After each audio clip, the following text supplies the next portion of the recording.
Today we're bringing in the cows. We're checking in on the state of dairy farming with the UVM Extension Dairy Specialist and letting viewers know that nominations are open for the 2024 Dairy Farmer of the Year Award. We'll tell you how you can nominate a farm for Vermont's top dairy spot. Good afternoon and thank you for joining us across the fence. I'm Jolie Whitney. It's been a quiet year so far for Vermont's dairy farmers. After last year's rain, the outlook for 2024 is sunnier. Feed costs are predicted to come down and milk prices are expected to remain stable.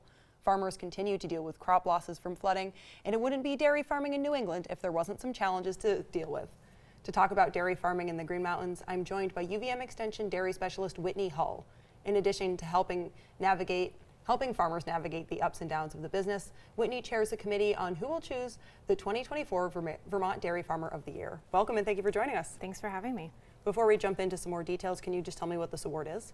Yeah, so this is Vermont's Dairy Farm of the Year. We pick and award a dairy farm each year, and it's a panel of dairy farmers that actually choose each award winner every year. And what's the nomination process like? So anyone can nominate a dairy farm. It can be someone within the dairy industry or neighbors, friends, family members. And despite being featured here on Across the Fence, what does a winner receive? So they receive a plaque. Generally somebody from the State Agency of Ag will come out and award the plaque to the dairy farm. They're also featured at the Big E, so we do a presentation and they receive an award. And then each year at the Vermont Dairy Industry Association annual meeting, they give a presentation and are also awarded there as well. So tons of recognition for the winner. A lot of recognition, and they're also an ambassador for the dairy industry in Vermont. So they might be contacted by other media outlets and they might be asked to give tours, or local consumers might want to come and take a look at the dairy. So they're really an ambassador for dairy farming in Vermont and throughout New England. Okay, and can you tell me, you're a part of the nominating committee, can you tell me how those members are chosen?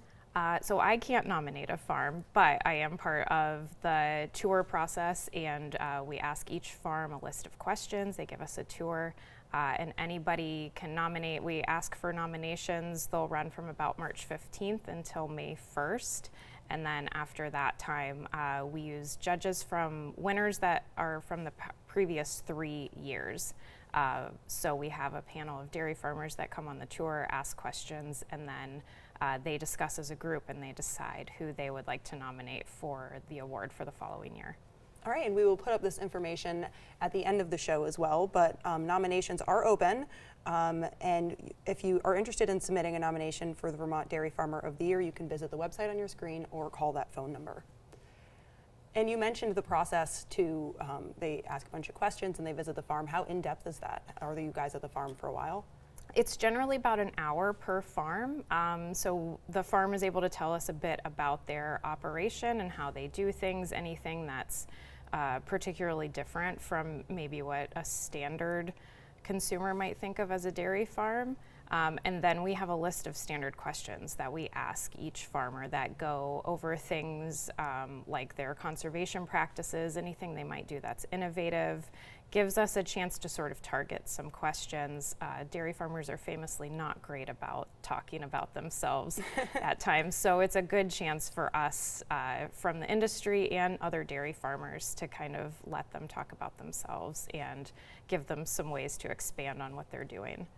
Absolutely, and we mentioned at the top of the show that feed pricing and milk pricing have been a little bit more stable, and last year was pretty tumultuous with all the weather we've had.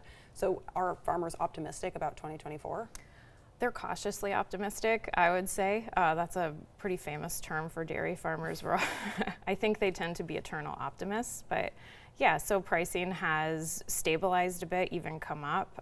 Feed pricing is also stabilized a bit from the turbulent times we saw during COVID and even last year. So yeah, I think farms are cautiously optimistic that this will be a good year and they'll see a little bit better margins.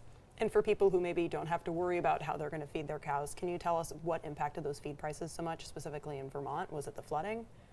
So during COVID, we saw a huge impact in things like organic soybean meal, which is imported from overseas. So just everything that happened with COVID, that really came up, and it took a really long time to come down, and it really wasn't until last year that organic feed prices started to drop.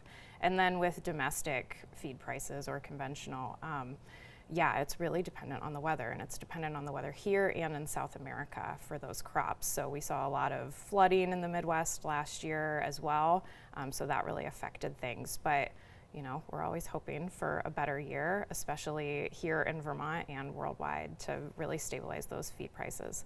And this is probably an obvious question, but I'm assuming any organic dairy producer has to use the organic food that you mentioned?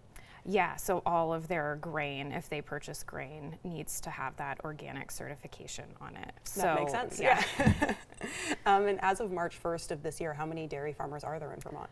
So we're currently at 486 dairy farms in Vermont as of March 1st. Okay, and this number covers both organic and conventional farms. And I don't know if that's a surprising number for anyone at home, but it is a little surprising for me. Is that number considered good or bad? So when I moved to Vermont in 2008, we were talking about dairy farms dipping under 1,000 for the first time. So, you know, in less than 20 years, we've lost more than half of that. So that's a pretty significant number, really. I mean, it's pretty alarming to me every month when I get those numbers to see, you know, who we've lost. I think about 20 farms in the last year. So that's quite a lot. Like it's pretty significant. So we're seeing a little bit of a dip in number of dairy farms, but the number of cows are really staying the same throughout the state and even increasing a bit. Okay, and we'll follow up on that in just a second, but have you seen the rates, I mean, before you came to Vermont even, is it decreasing at a much faster rate than it was, say, 20 years ago? I think it's probably slowed down a little bit. We have fewer farms, but I think really what we're seeing is farms transitioning out that no longer have a generation that's interested in continuing on farming. Or you're seeing folks that in 2022, they might have lost an organic milk supplier and didn't have a next generation and chose to exit at that point. So we have an aging population of Vermont dairy farmers that just don't have anybody that wants to come and take over the farm. So I think that's really what we're seeing start to exit the industry in Vermont is those older generation that it just no longer makes sense for them to keep farming. Yeah, or they don't have a kid who's interested in taking the reins from them, so to speak. Exactly.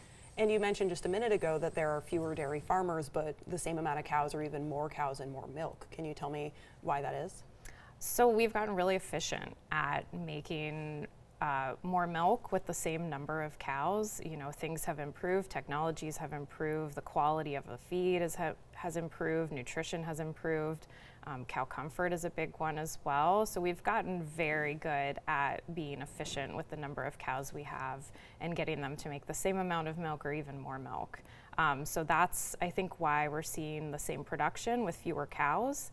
And we're also seeing some of those farms that no longer milk cows, they're still in crop production, or they rent their facilities out to a neighboring farm, or they've actually sold that facility to a neighboring farmer. So those acres really still stay in dairy production in some form or another. And you mentioned cow comfort. To somebody who doesn't work in the dairy industry, I'm thinking down pillows. What does that mean?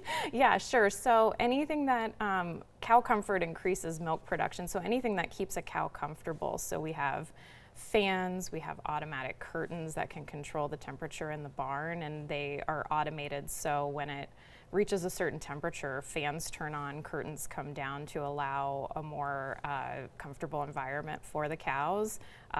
Bedding, cows do have water beds. You know, just making sure that stall is comfortable, so she wants to lay down. That's where milk is made, when a cow's laying down in the stall, kind of chewing her cud. So anything that we can do to increase the comfort of the cow really allows her to maximize her milk production. And we've talked on the show about the efforts to increase goat dairy farming as well. Is that a way of kind of supplementing any loss from dairy farmers? I think there is a push for some more locally sourced goat milk in Vermont. I don't know how many cow dairy farmers might be interested in transitioning to goats. I know that there are some that have decided it financially makes more sense for them to milk goats. They do need quite a bit less feed and they require less space, and the manure is certainly a bit easier to deal with. So I do think we may see some farmers transition to goat dairy farming in the future. And you touched on this a minute ago, but mentioning like farmers using their land even maybe if they've decided to stop working in dairy. But if somebody pulls out of the dairy industry, is that all doom and gloom? What other ways can you guys see that? No, I don't think it's always all doom and gloom. Dairy farmers generally really like to stay involved in the business, even if they're no longer milking cows. So, it looks like renting out a facility for another dairy farmer to come and use, renting out their land for other dairy farmers to continue cropping. Some people have gotten really creative and they've started a totally alternative business that they're able to still use that facility, like, with a different animal, maybe meat goats or beef cows or something like that. But I think a lot of those barns are still being used for animals of some sort. Some people transition to raising heifers for other farms now that they're no longer milking cows. So I don't think it's all doom and gloom. I think we're still able to utilize those facilities and still have a hand in the dairy industry. And as somebody who doesn't work with cows but wants to help support the industry, should I just eat more ice cream? Which of course I'm happy to do, but how can a consumer help? Yeah, so fluid milk consumption has really been down in recent years, although we've seen a huge increase in cheese, yogurt, ice cream. So I think supporting local dairy farms is always a great option. Buy more dairy products, eat local. Consume that dairy. All right, thank you so much for joining us. Thank you. One way to support Vermont dairy farmers is to nominate your friends or neighbors for the 2024 Vermont Dairy Farm of the Year Award. To do so, go to the website on your screen and click on the Dairy Farm of the Year in the right-hand column, which will take you to the nomination form. Or you can call 802-656-7260 for more information. My thanks to the crew behind the scenes here at WCAX who helped make this program possible. I'm Jolie Whitney. Have a good one.